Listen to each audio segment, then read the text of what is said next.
All right. So we just finished in that session, and we're going to rock out what happens in slow glycolysis. So now, remember, 2 places where glycogen is stored. Where? Hurry.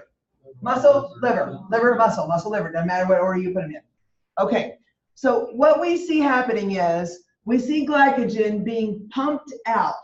Now, typically when you use glycogen over here, it's the glycogen from your muscles. Okay? When you use glycogen over here, it's really from your liver. You good? Awesome. Okay, so what we see happen, this is where we burn muscle glycogen, this is where we burn liver glycogen.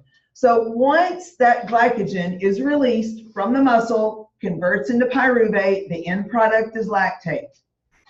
Let's just say that you need to keep going because you're running the 800. You don't get to stop here. You need another way for that lactate to give you a shove. And the way it does it is it sends lactate through the mitochondria of your cells. And when it shuttles through the mitochondria, it gives it just another to all of a sudden be able to get across the finish line and keep the intensity up a little bit more. Now, is it keeping it up to 90 to 100% intensity? No, it's keeping it right here at about 70 to 80% intensity. Okay? This process of lactate shuttling through the mitochondria is called the Cori cycle.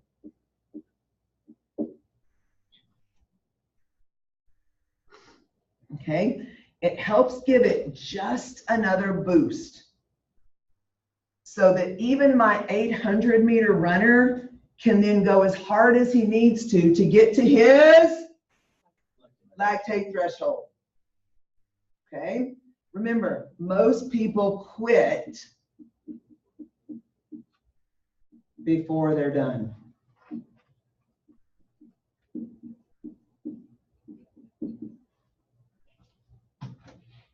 Don't quit before you're done. And you ask, why do most people quit before they're done? Lazy. Because it's hard. Okay? It is, you think about a super hard workout, if you think about it, in most of your hardest workouts, you're really probably not even getting to your lactate threshold. That's that whole new gear. That whole new gear. But if we can train mentally to physically train this way, that's when you start to see athletic performance skyrocket. Because your body will respond to whatever you ask it to. Excellent job. Okay, so keep rolling on. Golly, we're knocking this out. This is awesome. Now, I'm on page 51. Okay. Now, as we are coming down the pipe here, and we are starting to get closer to our lactate threshold, here's when we see this thing called the onset of blood lactate accumulation. This is the road to lactate accumulation. OBLA, OBLA, OBLA, say it. OBLA. Okay, now what kind of people are you? Okay. Do we want to delay our OBLA as long as possible? Yes. If I can delay lactate and hydrogen accumulation as long as I can, what's my athlete? Long distance? Not long distance, but higher force production. As long as they can ninja off, be like a ninja, okay? As long as they can ninja off hydrogen ions from accumulating, they can keep going. And remember, it's not only the chemistry aspect of it, but it's the nervous system. Because what's happening to that neuromuscular junction? It's tightening up. Therefore, the nerve impulse is even quicker. And remember, when you talk about nerves, it goes all the way back here to acetylcholine, that neurotransmitter. Okay? So again, OBLA, onset blood lactate accumulation. Do we want to accelerate OBLA or delay OBLA? Delay OBLA. Say that. Delay OBLA. Delay OBLA. Delay OBLA. If I can train athletes to delay their OBLA, I am training a better athlete. Hands down. They've got to be able to buffer this. Now, what's interesting is, give me just a good time, not great, just a good time in the 800. Okay, you see, this is the problem. You name it. Like an elite time is like between like 146, like 149. Okay. So I'll say like average stuff like 152. Okay, so let's just say 154. Okay. Now, if this is my athlete's current time that they are running this event, I've got to keep them on this side of the line, because if I go to there, that's a downshift in force productivity. So therefore, the only way that I can get them faster, now this is not rocket science, be smart people. Hey, what's the only way to run faster? Run faster. What's the only way to run faster? What's the only way to run faster? Okay, so now this is when I take this time and then I break up that event, and I all of a sudden will do sprint straightaways. I will do downhill training to work on stride length. I will do all kinds of things to increase to increase speed so that they can delay OBLA. And here's what you need to be evaluating. If the training program that you have this athlete doing is not working, then change the program. You guys, the beautiful part about most of the things that we do is we can measure. It has a hardcore number. If I all of a sudden have this athlete running this, something's gone wrong. So then I step back and I'm like, okay, how's their mood? How are you eating? How are you sleeping? What are the other variables?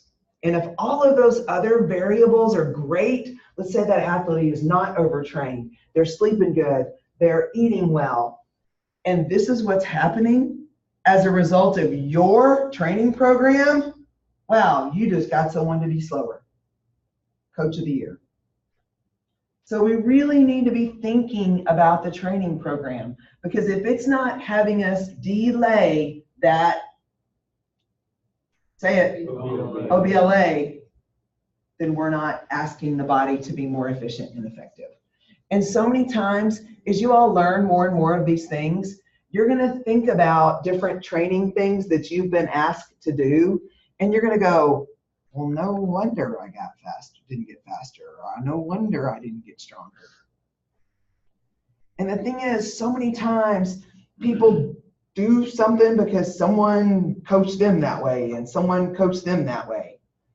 And a lot of times it's based on, were you doing it just to do it and then you weren't getting better so you kept doing it? That's just stupid. That's insanity. You know, doing the same thing but expecting a different outcome.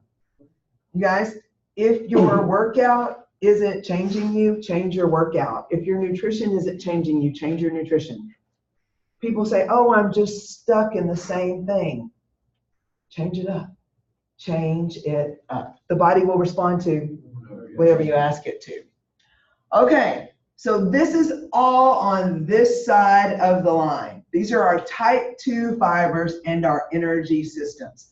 Starting from the calcium, the acetylcholine, the ATP, the ADP, all of that. Take a breath, absorb it in.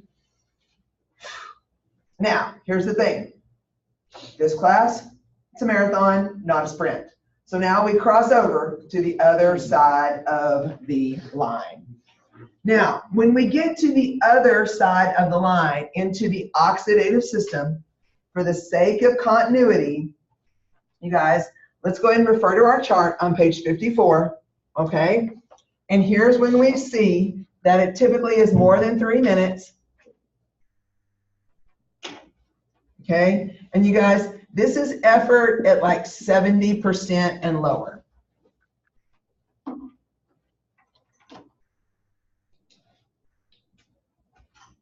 Did you get a little juice? Yeah, just a little bit. Okay. Now, when we start to see working in the oxidative system, remember, there's a fuel for every system, okay? Now, the first and best fuel for the oxidative, I'm trying to figure out when I'm starting, oxidative system, here we go. Starts on page 51. Okay, now in the oxidative system, you end up with 2 different fuel sources, okay? The first fuel source is going to be glycogen.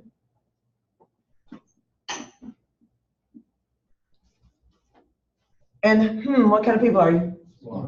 Where are you pulling the glycogen from? Okay, now the same thing starts to happen. When you burn glycogen over here, you guys, you still get lactate over here. But what you need to remember, think back to yesterday. Do you remember us talking about type 1 muscle fibers having mitochondrial density and being really red in color because of the oxygen? Over here, you really see a lot of Cori cycle happening over and over because this is really taking place. It's shuttling it through that mitochondria, keeping it going, keeping it going, keeping it going. Okay, take a breath, take a pause. All right, now in the oxidative system, there is another energy source as well. Does anyone know what it is? Not oxygen. Fat. Now, in a perfect world, you know, some exercise physiologists would say that the minute the intensity goes down and the duration gets longer, that we all of a sudden are burning fat. Have y'all heard that? The fat burning zone.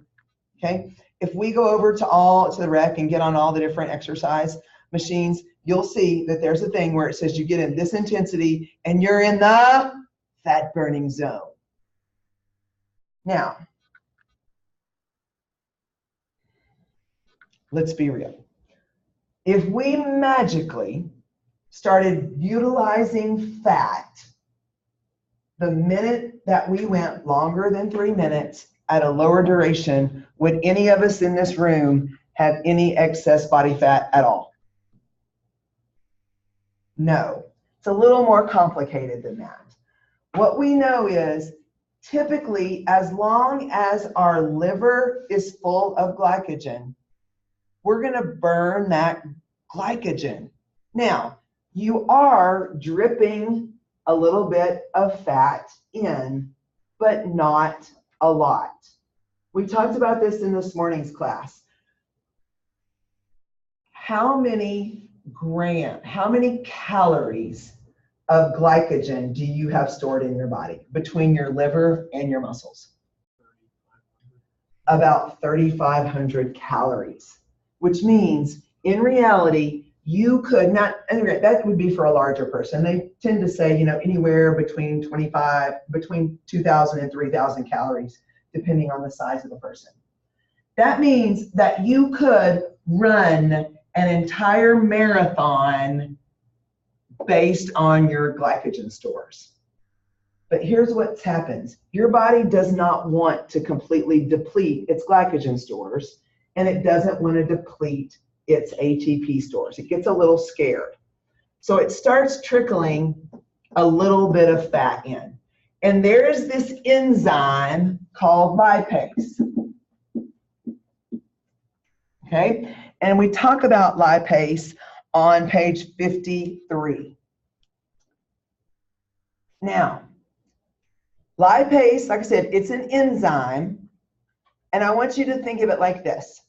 Have you ever, maybe let's just go on a little dream here. Let's say you woke up, you were going to fix a big giant breakfast. You cooked your bacon. It was awesome. You loved it. You ate breakfast and you're like, oh my gosh, we're late. We got to get to church. And you didn't clean up the kitchen. And all of a sudden you come back and you have all of that solid grease now. Yes? Yes? Okay.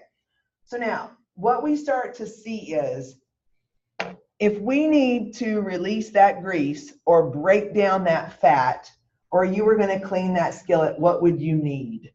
Some sort of what? Some sort of soap.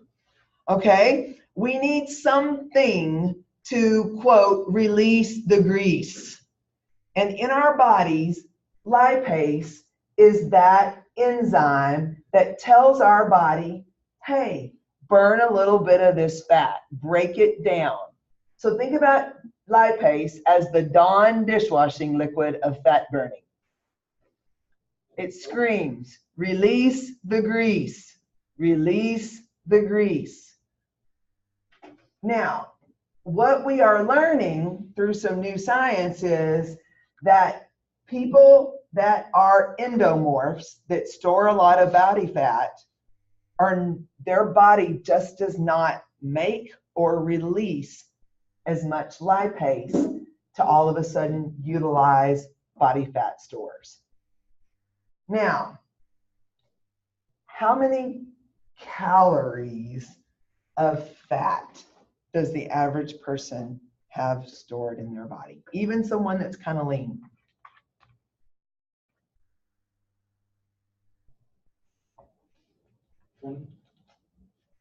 20? I say 3,000. You only got 3,000 calories of glycogen. How much fat do you have? Way more than that, right?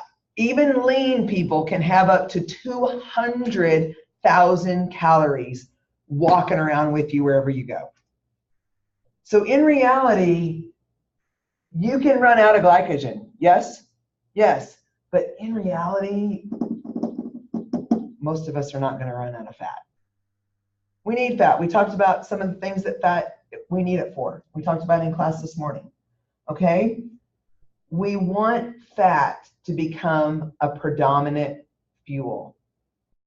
So one of the ways that we do that is we decrease the amount of glycogen that we consume. So therefore, your body, your liver, and your muscles will trigger lipase to be released, and then all of a sudden it will start trickling in triglycerides, fat, into your bloodstream to keep the oxygenation moving and rolling. But without lipase trickling in the system, the body won't release the grease. And what we're seeing is, we're seeing people, they're trying to chemically make lipase in the lab for people to take as a supplement, as an added fat burner for people. Because there are some people that fat, especially if you're an endomorph, your body just wants to hang on to fat. Okay? So the primary fuel would be glycogen. Secondary fuel would be fat. It would be fabulous if fat really happened first, but it doesn't. Now, what we know is these two kind of work in tandem whenever you're using them. We do know that if lipase is working as it should, you will trickle fat into the bloodstream. Which if you're trickling fat into the bloodstream, what should you be able to do? Go on and on and on and on and on and on and on. Because really, let's just say, we kind of have an unlimited supply of fat. It's there. You know, we talked about someone who had gotten down to 1% body fat. He's going to run out. Okay, I mean, especially in that situation. Who was it? And he's a big dude. Like, he looked like he's a receiver. He looked like he's like linebacker. See, and so when you were talking about that chemically this morning, me knowing we were going to talk about this afternoon, He's been eating incredible. I mean, he's only been eating protein. He has not been consuming carbohydrates, and he has gotten his body fat down to 1% body fat. Okay, so my thoughts with that is, if he has depleted his glycogen stores from his muscle and his liver, and he only has 1% body fat, does he have the potential to run out of energy? That might be the one person that really has the potential. And like, you know, we found out it decreases draft potential. I mean, so it's an interesting thing when you think about it. Okay, now let's talk about worst case scenario. Let's talk about protein or muscle. I'm going to use those words interchangeable. Now, we never, when? Never. When? Never. When? Never. We never want protein or muscle to be used as the fuel source. Number one, it's a dirty fuel, okay? Fat, pretty clean burning, kind of like a Prius, okay? Electric car, no carbon footprint, okay? Glycogen, maybe a hybrid, okay? Protein, it's that dually diesel going down Washington Street with black soot coming out. It's a dirty fuel. Will it get the job done? Yes, but there's a horrible byproduct to it. Your body does not like to burn protein. It just doesn't, but it will do it if it has to. And then all of a sudden you will be losing muscle mass. And we never, ever, ever, ever never want to lose muscle mass. We want to be striving to keep muscle mass our entire life. Okay? Now, the situation when this takes place is during starvation, okay, or extreme duration events. Extreme duration events.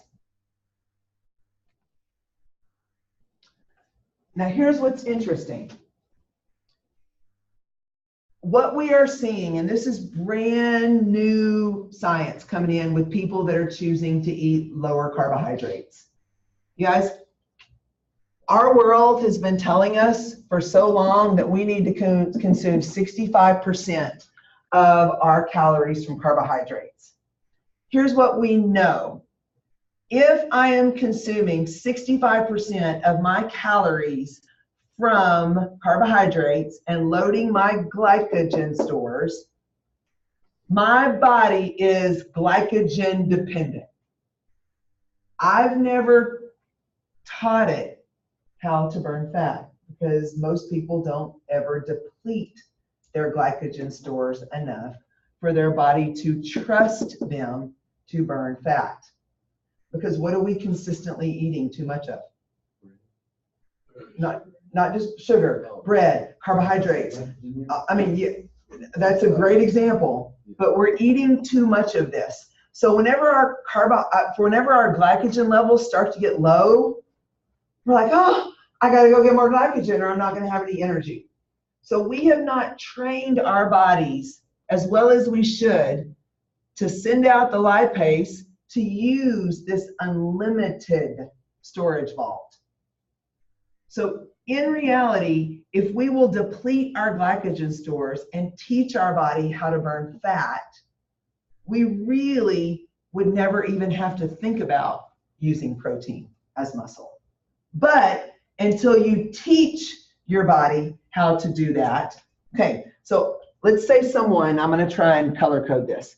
Let's say it's someone that is still stuck in this 65%, okay, calories from carbohydrates. When they start over here and they need their duration to keep going and keep going, the first thing that they are going to burn is glycogen. And since they have not taught their body to release the grease When things get freaky and get bad, when you run out of glycogen and you're not used to that, you're going to start utilizing protein. And then your body's going to get so freaked out that it's still going to even hang on to body fat. Think about people that have tried to lose weight through starvation. And if we were to measure their body fat, they can actually lose weight, which y'all know that word means nothing, but they have lost lean muscle mass and they have actually gained fat mass. So they're actually skinny and fat at the same time. They're skin fat. They're skinny fat. Now, let's take someone that has occasionally depleted their glycogen stores. Their body's not scared. And they're like, hey, you're out of glycogen. I went with that first. Okay, I can go glycogen. Hey, but you know what? You've taught me to not freak out. You've trained me for this. Hey, let's jump in and let's burn some of that body fat. And let's not even think about utilizing protein or muscle, because why would I not even have to go there? Why would I not have to depend on that? Because I got enough of that for a lot. I mean, like Jamie said, basically endless. So if you train correctly, and you guys, thank goodness, we're seeing even high endurance performance athletes realizing that a lower carbohydrate diet is not changing their athletic performance. It's actually allowing them to become leaner, which, here's the thing. Let's say I have my vertical jumper. I'm going to do easy math. Let's say he weighs 200 pounds, okay? And even pretty lean, let's say he's at 12% body fat, pretty lean guy, okay? If I can pull off and get him down to 10% body fat, what kind of people are you? Okay, so if I can decrease his total body weight, let's say by 4 pounds, but I didn't mess with his muscle mass, what did I just set him up to do to his vertical jump? Go higher. Why? Because he has more force And what? Less weight. He has less weight and more force, winning at vertical jumping. Okay? But if I always have this athlete that's needing to pull off some body fat, that they're never giving their body a chance to do that by reeling in the over carbohydrate lifestyle, they can't pull off the fat. You cannot burn fat with total glycogen loading, or the rate that you do is insignificant. You've got to learn how to do it. Now, we talked about this earlier. Are carbohydrates addictive? Yes. Okay, your body's going to scream for carbohydrates because it's an easy energy source. This is a harder energy source. This is easy. This is harder. This is easy. This is harder. Periods. Glycogen. That's so hard to stay away from. Oh. Yeah. How bad do you want to increase your VO2 max? How bad do you want to increase your force production? How bad do you want to delay your OBLA? Yes. How long to stay away from it? To stay away from the sugar to maintain. Because you know your body break down bread as sugars. Mhm. So it's So just how like, long to stay away from Until you run out of ATP. it? Until you die. Do you want diabetes, Mike? that's what it comes. No. So you shouldn't have like any carbohydrates, or should you just have it at like a minimal level, like maybe to prepare for a workout or something like? What we know is that I like to think of, we just need to cut these corners off this.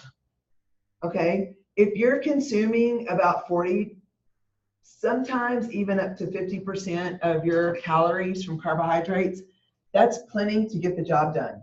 But if you're struggling with excess body fat, the only way to fix that is to choke off carbohydrates. People have tried to do it by cutting the calories. For the longest time, we were telling people that they needed to consume a low-calorie, low-fat diet. You guys, and these were people that were obese, and we were telling them this. You guys, what were we doing? Setting them up to be skinny fat. Bingo. You could not have said that better, Cody. We were setting them up to be skinny fat and fail. Okay? You guys, no one needs to consume super low calorie diets. Just mess with the percentages of fats, proteins, and carbohydrates. Okay? You guys, sustained energy. This will run out. Dirty fuel. Okay? Don't get skinny fat. Don't get skinny fat. Okay? Now, here's the thing. We're going to finish with this. If you are burning protein as fuel, you're actually pulling from this thing called the branched chain amino acids. Okay? The branched chain amino acids are leucine, isoleucine, and valine. Okay? Now, you guys, leucine, isoleucine, and valine, the branched chain amino acids, these are the trinity, the most important of all the amino acids. And what's interesting is, these are the ones you have to have, but yet when things get scary, those are the first ones to jump ship, which accelerates the process of muscle wasting. You know, you remember what did it call it this morning in class? What was the shock word? Muscle cannibalism. Oh, remember talking about that? Yeah. I was like, your body, when it's in a terrible situation, your body will cannibalize itself. It will just start to do that because it will chip away at those branched chain amino acids. And those branched chains are the ones that are holding all of those other amino acids together. Your body will cannibalize itself if you set it up to. Your body will respond to whatever you ask it to. So you go on a crazy no calorie for a way long time, and you're not giving yourself any protein. You're not teaching yourself how to reduce glycogen loads, but trust and go back with lipase. Skinny fat. How hard is it to gain muscle mass? Takes a while. Don't lose it. Don't lose it. Do everything you can do to build it and then never lose it. Don't lose muscle mass. Don't lose muscle mass. The one with the most muscle mass at the end wins. Okay? You've heard me say that already. Keep your muscle mass. Okay? When this starts happening, not good. Okay. So now, let's talk about things. Let's think about things.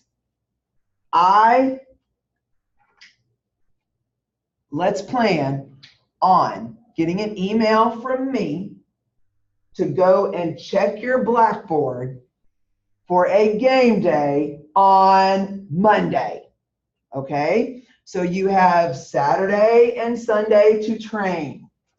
Now, the way I am anticipating this happening is you will open the test. Okay? I'll have it open for I'll probably open it. You know what? No, I'm not going to do that. I was going to say I was going to open it during our class time, but that's not fair because some people are zooming in. Okay. I'll have it open probably from 8 o'clock in the morning. 12. What? 12. Because there's some people working and all that. I'll tell you when it's going to be open. But once you open the test, you need to be studied.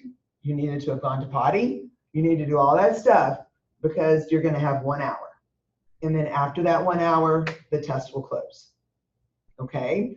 So here's the thing. You're not going to have enough time to Google every answer. Okay? You're going to have known some of this or it will shut you out.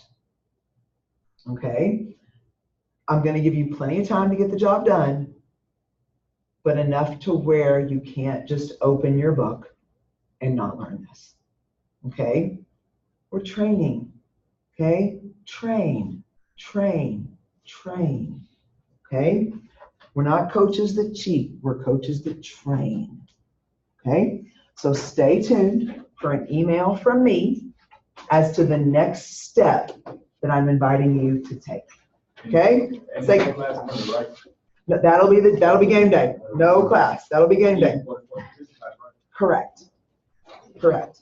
Okay? So again, Monday will be game day. I'll plan on seeing your beautiful faces again on Tuesday, and then we'll move on. We kind of finished this chapter, and then we jump back into 2. Okay? But just take a pause and bring everything that we've done. Chapter 8, chapter 1, and this far in chapter 3. Okay? Get together and train. Talk about it. Look at the Quizlets. Take the Quizlets help? Awesome. Very good. I'm glad they're helpful. Okay? Any questions, comments, or concerns? So the sports nutrition class isn't meeting either on Monday? On Monday, no. You've got week 3 and week 4 to be completed when we come back on Tuesday. I wish I could have everybody in sports nutrition and in theory at the same time. You know what I mean? Take those classes together. Y'all are there taking it together. It's kind of a cool gig. See y'all later.